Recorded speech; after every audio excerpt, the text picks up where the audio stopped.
Hezbollah ने Israel के प्रधानमंत्री बेंजामिन नेतन्याहू के घर पर एक बार फिर से हमला कर दिया है। लेबनान से हिजबुल्लाह ने बेंजामिन नेतन्याहू के घर पर 2 रॉकेट से हमला बोला, जिसमें एक जवान घायल हो गया है। इससे पहले भी हिजबुल्लाह नेतन्याहू के घर को निशाना बना चुका है और एक बार फिर से हमला किया गया है। नेतन्याहू के घर पर 2 रॉकेट दागे गए हैं और उस वक्त की तस्वीरें भी आपको दिखा रहे हैं जब ये हमला किया गया था। और इससे पहले भी जो हिजबुल्लाह है नेतन्याहू के घर को निशाना बना चुका है। तो दोनों के बीच में जंग लगातार जारी है। हिजबुल्लाह ने इस बार इजराइल के पीएम के घर को निशाना बनाया। इससे पहले भी कई बार हमले कर चुका है हिजबुल्लाह और बताया जा रहा है कि इस हमले में एक जवान घायल हो गया है। तो प्रधानमंत्री नेतन्याहू के घर के पास ये हमला 2 रॉकेट एक के बाद एक दागे गए, जिसमें एक जवान के घायल होने की खबर फिलहाल सामने आ रही है।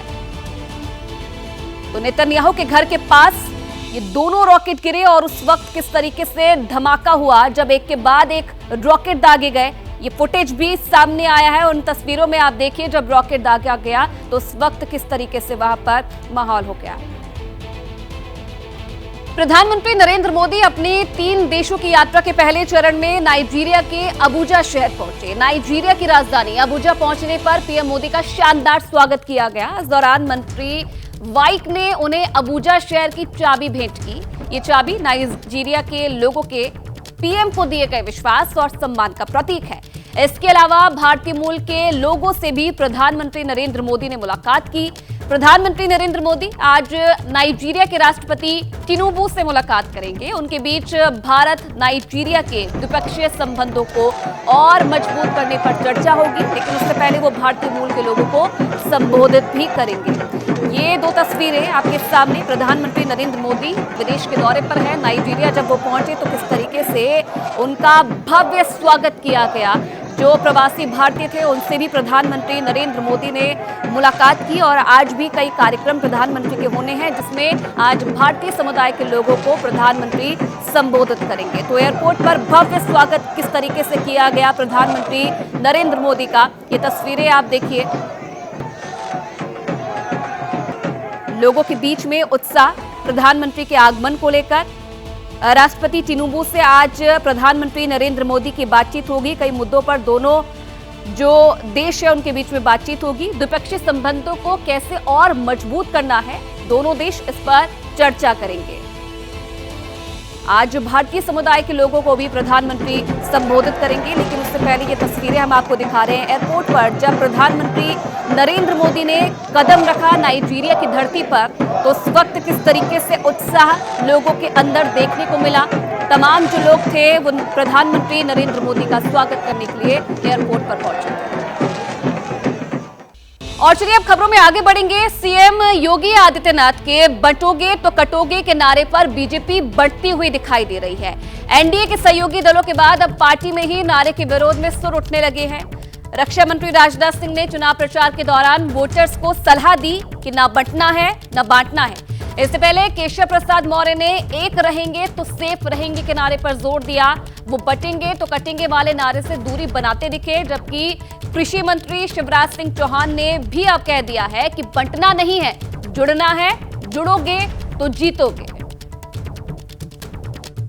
देश को बांटने की बात कर रहे हैं, इसलिए एक चीज याद रखिएगा मेरे बहनों भाइयों, कि आपको न बंटना है और न आपको बांटना है। पूरे देश को एक साथ रहना है, एकजुट रहना है। हम विभाजन से बचेंगे तो विकास की ओर बढ़ेंगे और एक विकसित राष्ट्र और एक विकसित महाराष्ट्र गढ़ेंगे। इस संकल्प के साथ हम लोगों को कदम आगे बढ़ाने की जरूरत है। इसके टुकड़े टुकड़े जात पात में बांट के करना चाहते हैं। एक रहोगे तो सेफ रहोगे, बंटना मत मेरे भाइयों, बंटना मत। ये हमको तोड़ना चाहते हैं, ये हमको तोड़ना चाहते हैं, लेकिन हम जोड़ना चाहते हैं। जुड़ेंगे तो जीतेंगे, आगे बढ़ेंगे। याद रखना, अब देश टूटने नहीं देंगे। देखिए, माननीय मुख्यमंत्री जी मेरे मुख्यमंत्री हैं और उन्होंने जो भाषण दिया है इसको किस संदर्भ में दिया है, किस अवसर पर दिया है, क्यों दिया है, इस संबंध में मेरा बोलना ठीक नहीं है। लेकिन मेरे भी नेता, मेरे मुख्यमंत्री जी के भी नेता, हमारे माननीय प्रधानमंत्री श्री नरेंद्र मोदी जी हैं उन्होंने नारा दिया एक है तो सेफ है। हम सब कार्यकर्ता उस नारे के साथ जुड़े हुए हैं। लेकिन आप वह लाइन ले रहे हैं जो अखिलेश यादव जी को अच्छी लगेगी, तो वो ठीक नहीं। अखिलेश यादव जी की साइकिल पंचर हो चुकी है और समाजवादी पार्टी समाप्तवादी पार्टी बनने जा रही है। तो बीजेपी में बटेंगे तो कटेंगे नारे पर चल रहे सवालों के बाद कांग्रेस प्रवक्ता सुप्रिया श्रीनेत ने बीजेपी पर तंज कसा है। उन्होंने ये दावा किया कि बीजेपी में मोदी का नारा वर्सेस योगी का नारा चल रहा है और ये खुद बटेंगे और जल्द हटेंगे। एक्स पर पोस्ट करते हुए सुप्रिया श्रीनेत ने बीजेपी पर निशाना साधा। जिस तरीके से बटेंगे तो कटेंगे वाले बयान पर भारतीय जनता पार्टी के जो तमाम नेता हैं उनके सुर अलग नजर आ रहे हैं, उसे लेकर सुप्रिया श्रीनेत का ये एक्स पर पोस्ट आप देख रहे हैं। मोदी का नारा वर्सेस योगी का नारा देखने को मिल रहा है। ये खुद बटेंगे और जल्द हटेंगे, ये तंज सुप्रिया श्रीनेत की तरफ से कसा गया है भारतीय जनता पार्टी पर। तो महाराष्ट्र के विधानसभा चुनाव में वोटिंग में सिर्फ 3 दिन बाकी है, लेकिन उससे पहले इन दिनों जो शब्द सबसे ज्यादा चर्चा में है उसमें भी 2 सबसे अहम है।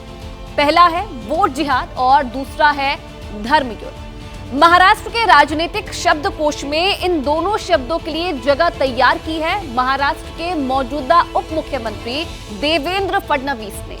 सवाल ये है कि फडणवीस के आरोपों की बुनियाद क्या है? क्या वाकई वोटिंग के लिए धर्म और मजहब की विभाजन रेखा खींची जा रही है?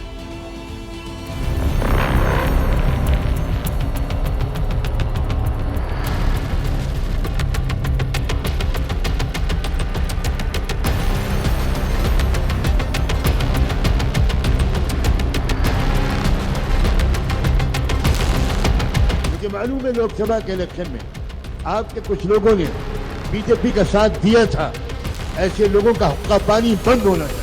जिन्होंने लोकसभा के समय बीजेपी को वोट किया उनका दाना पानी बंद कर दो।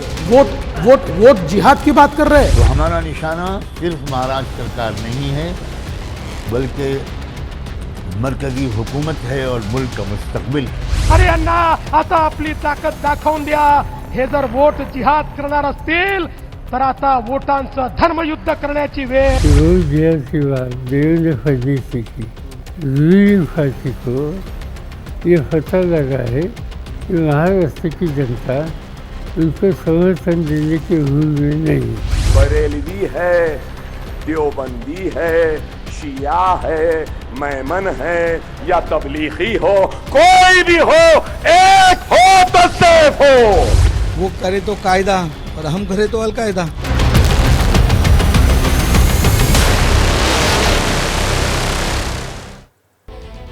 तो ये उन बयानों की वानगी है जिनकी तासीर ने महाराष्ट्र विधानसभा चुनाव का मिजाज बदल दिया है।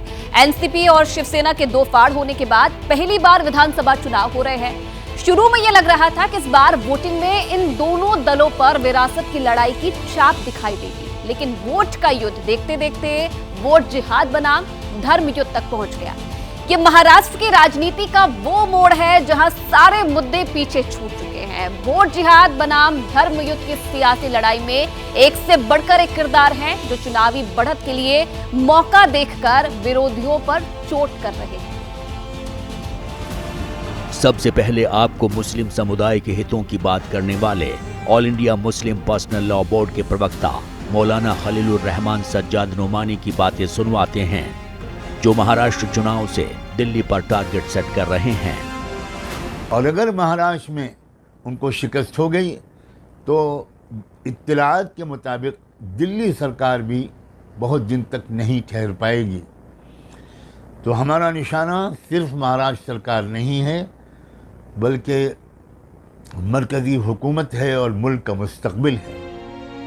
आपको मुस्लिम हितों की बात करके अक्सर चर्चा में रहने वाले नोमानी साहब की बातों का मर्म समझाने के लिए 3 दिन पीछे लौटते हैं। तब उन्होंने महाविकास अघाड़ी के 269 उम्मीदवारों के समर्थन का ऐलान किया था।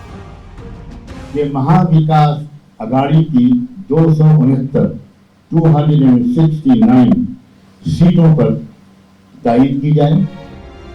हालांकि मौलाना सज्जाद नोमानी ने एमपीए के जिन 269 उम्मीदवारों के समर्थन का ऐलान किया था, उनमें मुसलमानों के अलावा मराठा, ओबीसी, एससी, एसटी जैसे वर्गों के उम्मीदवार भी थे। लेकिन विश्व हिंदू परिषद ने मौलाना की नीयत पर सवाल उठाया और मौके की ताक में बैठी बीजेपी ने मुद्दा लपक लिया। जिस प्रकार का वीडियो सामने आया है उसमें वो ये कह रहे हैं कि जिन्होंने लोकसभा के चुनाव में बीजेपी का समर्थन किया उनको ढूंढो और उनका दाना पानी बंद करो, उनको सोशल बायकॉट करो। आगे वो कहते हैं कि वोट जिहाद करो। हमारे वोट जिहाद के आला सिपा सलार ये शरद पवार जी है, उद्धव ठाकरे जी है, ये राहुल गांधी है। किस प्रकार की राजनीति चल रही है? राजनीति में पोलराइजेशन के लिए इस स्तर पर जाना हमने इससे पहले नहीं देखा। देवेंद्र फडणवीस का ये बयान वोट जिहाद बनाम धर्म युद्ध की उसी कड़ी का हिस्सा है, जिसमें एक हिस्सा 14 नवंबर को मुंबई में प्रधानमंत्री की रैली वाले दिन सामने आया था। महाराष्ट्र के उप मुख्यमंत्री देवेंद्र फडणवीस ने रैली से ही एमवीए के खिलाफ जोरदार वार किया था। जय शिवाजी। एमवीए को उलेमा बोर्ड की तरफ से दिए गए शर्तों के साथ समर्थन का जिक्र किया। विरोधी गठबंधन पर ध्रुवीकरण का इल्जाम लगाया और वोट जिहाद बनाम धर्म युद्ध का नारा उछाल दिया। उद्धव ठाकरेजींना शरद पवारजींना माझा सवाल काँग्रेसला आहे, अरे उलेमांच्या 17 मागण्या मान्य करताना तुम्ही त्या वाचल्या होत्या का? त्यातली एक मागणी जी महाविकास आघाडीने मान्य केली ती मागणी अशी आहे, 2012 ते 2024 या महाराष्ट्रात जेवढ्या दंगली घडल्या त्या दंगलीमध्ये जेवढे मुसलमान आरोपी आहेत त्या सगळ्या आरोपींना एका झटक्यात सोडून द्या। इसी के साथ मुद्दा राजनीति की उस पिच पर पहुंच गया जिस पर बीजेपी अक्सर विरोधियों की चुनावी गिल्ली उखाड़ती रही है। ये बात शरद पवार समझ गए और नागपुर से बीजेपी को जवाब दे दिया कि वो जिहाद की बात देवेंद्र फडणवीस ने की। रूलिंग पार्टी को ये पता लगा है कि महाराष्ट्र की जनता उनको समर्थन देने के मूड में नहीं है। बीजेपी को जवाब देकर शरद पवार ने ध्रुवीकरण की गुंजाइश खत्म करने की कोशिश की, लेकिन हैदराबाद से निकलकर मुंबई की गलियां छान रहे एआईएमआईएम के नेता अकबरुद्दीन ओवैसी ने सारे किए कराए पर पानी फेर दिया। ठाणे के मुंब्रा में छोटे ओवैसी ने एक होने की बात की और विरोधियों को मुकाबले के लिए ललकार लगाने लगे। योगी कह रहे हैं कि बटोगे तो कटोगे। नरेंद्र मोदी कहते हैं एक है तो सेफ है। बरेलवी है, देवबंदी है, शिया है, मैमन है, जमाते इस्लामी के हो, कोई भी हो, एक हो तो सेफ हो। एकता की कुछ ऐसी ही पुकार मुंबई की मस्जिदों से भी हो रही है। शुक्रवार को जुमे पर हुई गर्मा गर्म तकरीर माहौल को पहले ही नया रंग दे चुकी थी। बताना होगा कि हम मरे नहीं हैं। ये दारुल उलूम देवबंद के प्रिंसिपल अरशद मदनी के भतीजे सैयद हसन मदनी हैं। तकरीर में बात तो नबी के गुस्ताखों पर एक्शन की कर रहे थे, लेकिन निशाना कहाँ है ये समझने वाले समझ गए।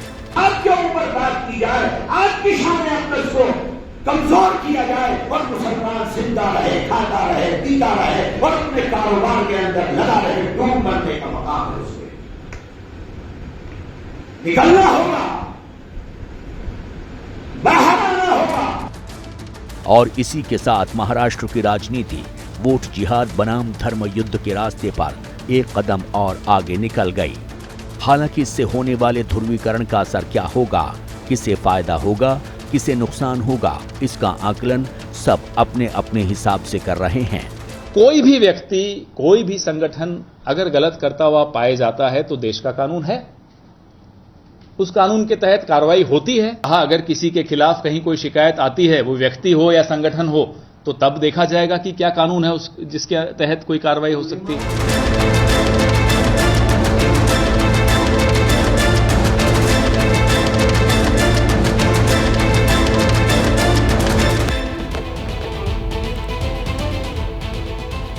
तो देखिए, किसी मुद्दे को छोड़ देना और किसी मुद्दे को तूल देना नेता यूं ही नहीं करते। इसके पीछे वोट का पूरा गणित होता है। महाराष्ट्र का विधानसभा चुनाव अगर वोट जिहाद बनाम धर्म युद्ध के इर्द गिर्द चक्कर लगा रहा है तो उसके पीछे भी वजह वही वोट है। इसलिए सवाल उठता है कि क्या मुस्लिम समुदाय को वाकई किसी खास पार्टी के पक्ष में संगठित किया जा रहा है।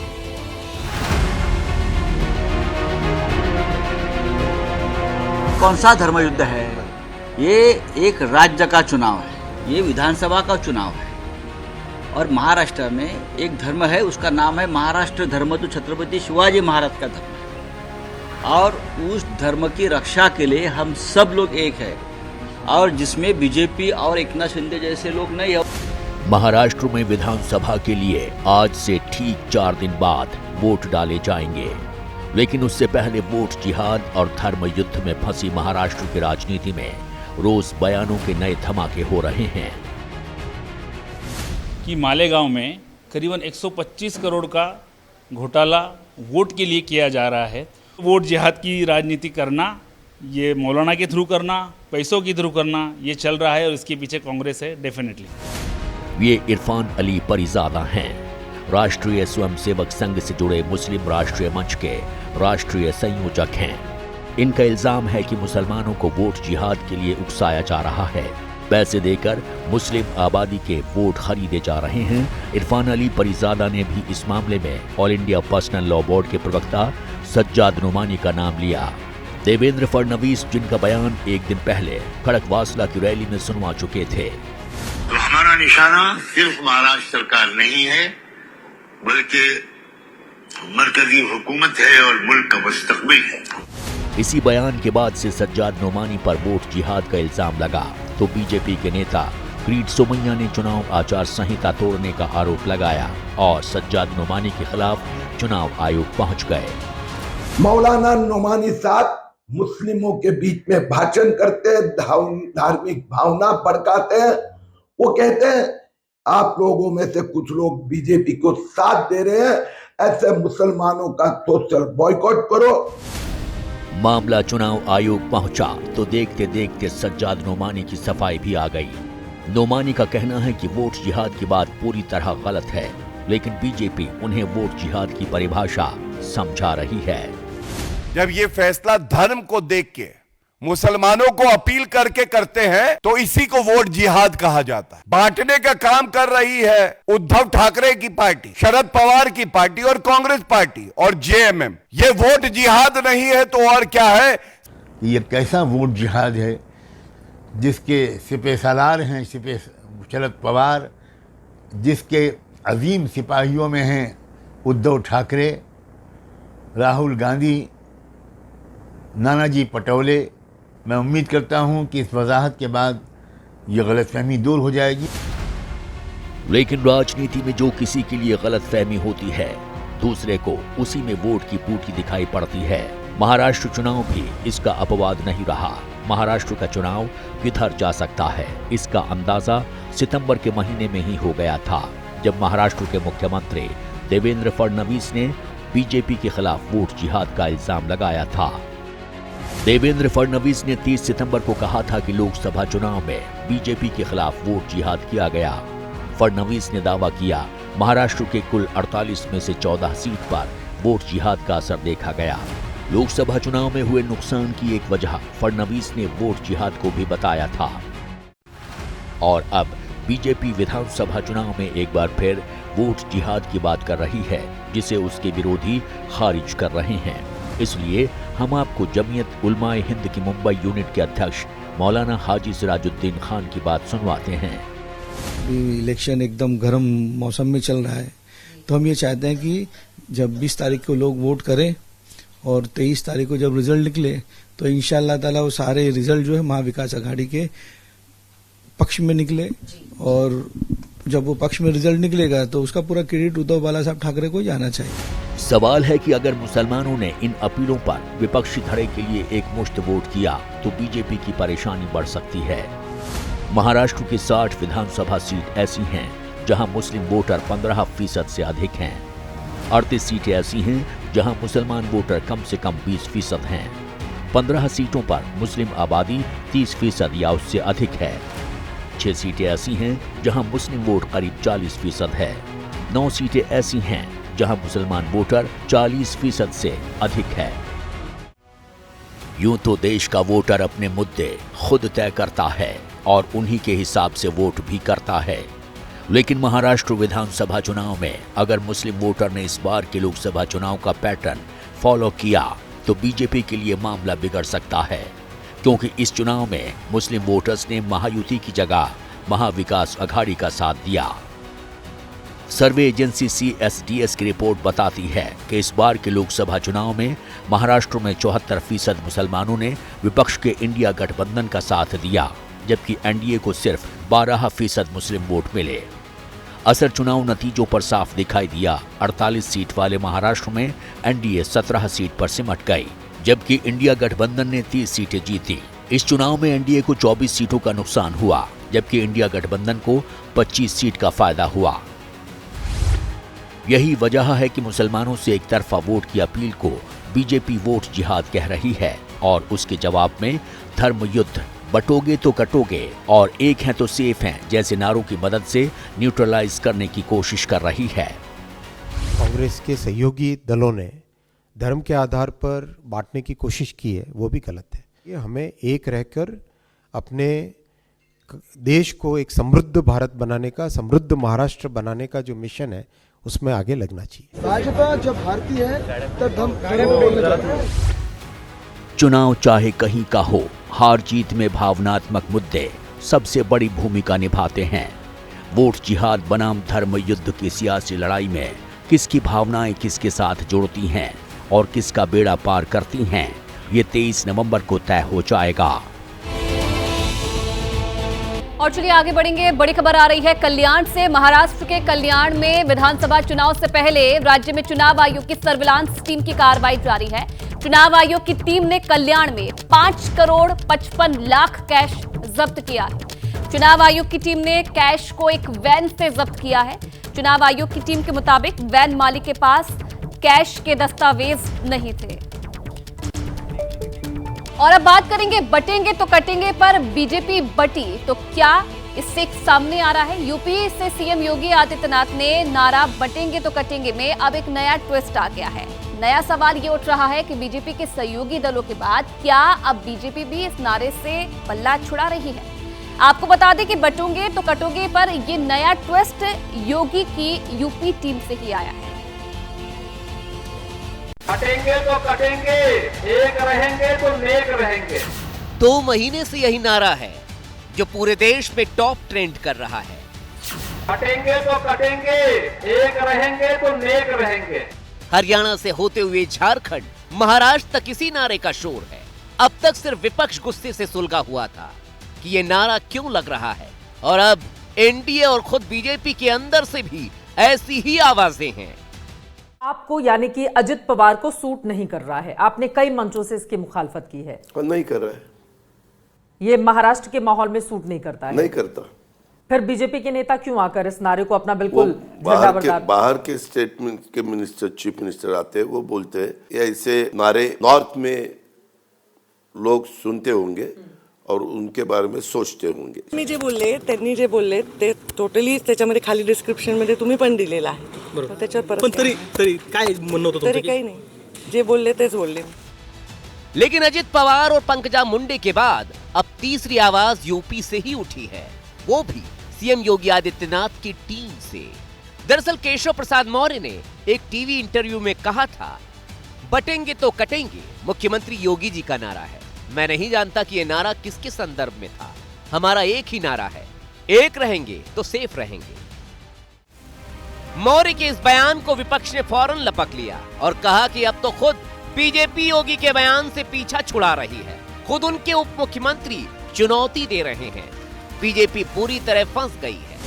ये जो पूरा परसेप्शन क्रिएट करने की जो कोशिश की जा रही थी भारतीय जनता पार्टी द्वारा, तो मैं समझती हूँ लोगों ने इस परसेप्शन को नकारने का काम किया है। अजीत पवार जी ने भी इसके खिलाफ बोला है, और तो कहीं ना कहीं मैं समझती हूँ ये जो नारा दिया गया है ये लोकतांत्रिक नहीं है।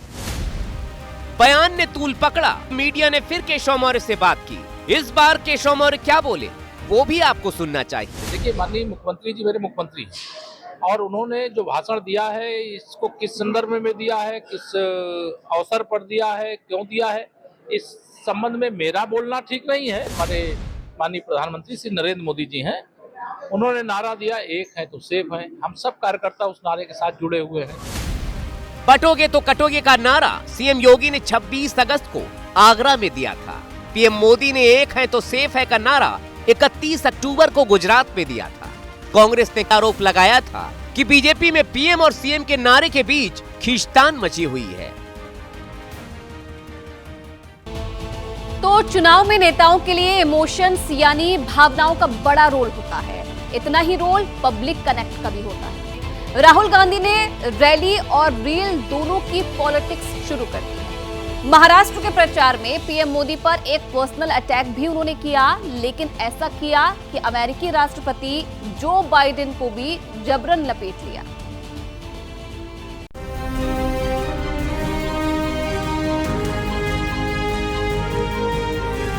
चुनाव में जितना रोल रैलियों का है, रील का भी उनसे कम नहीं है। पहले राहुल गांधी की रैली का अंदाज देखिए। महाराष्ट्र में राहुल ने 3 रैलियां की, सारे मुद्दों पर बोले, लेकिन अमरावती में पीएम पर पर्सनल अटैक किया, उन्हें भूलने की बीमारी बता दी। अमेरिका का पूर्व राष्ट्रपति था, कभी कुछ बोलता था, कभी कुछ बोलता था, भूल जाता था, उसको याद दिलाना पड़ता था पीछे से, भैया आपको ये नहीं बोलना, आपको ये बोलना है। अमेरिका जैसे मित्र देश के राष्ट्रपति पर संवैधानिक पद पर बैठे नेता विपक्ष का ऐसा कमेंट करना थोड़ा अटपटा था। बीजेपी ने पीएम मोदी से तुलना करने पर पलटवार कर जवाब भी दिया। राहुल जी को एक मिनट के लिए भी छोटे छोटे चिट्स जो है वो उनको देने पड़ते हैं, नहीं तो वो बात नहीं कर सकते, 1 मिनट बात नहीं कर सकते हैं राहुल गांधी। और वो कह रहे हैं कि उनको मेमोरी लॉस नहीं है। आई थिंक उनको थोड़ी तहजीब होनी चाहिए बात करने। और अब राहुल गांधी की वो रील देखिए जिसमें उन्होंने महाराष्ट्र की महिला वोटर्स से कनेक्ट करने की कोशिश की। क्या करती हैं आप? घर में हूँ सर। सब हाउसवाइफ? जी। और आप? जी सर। मार्केटिंग। कांग्रेस का दावा है कि उसकी महालक्ष्मी स्कीम महायुति की लाड़की बहन योजना से ज्यादा दमदार है। कांग्रेस ने राहुल की ऐसी रील्स लोकसभा चुनाव में भी बनवाई थी। प्रचार खत्म करके राहुल ने नागपुर के मशहूर रामजी श्यामजी पोहे वाले के पोहे खाए, यहाँ भी थोड़ी कैंपेनिंग की।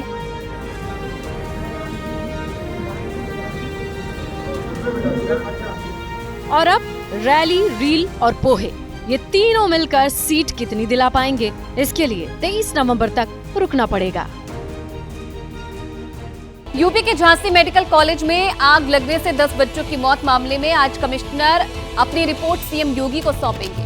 महारानी लक्ष्मीबाई मेडिकल कॉलेज के नवजात वार्ड में आग लगने से बच्चों की मौत हुई थी, जिसके बाद सरकार ने मामले की जांच के लिए 4 सदस्यीय कमेटी गठित की है।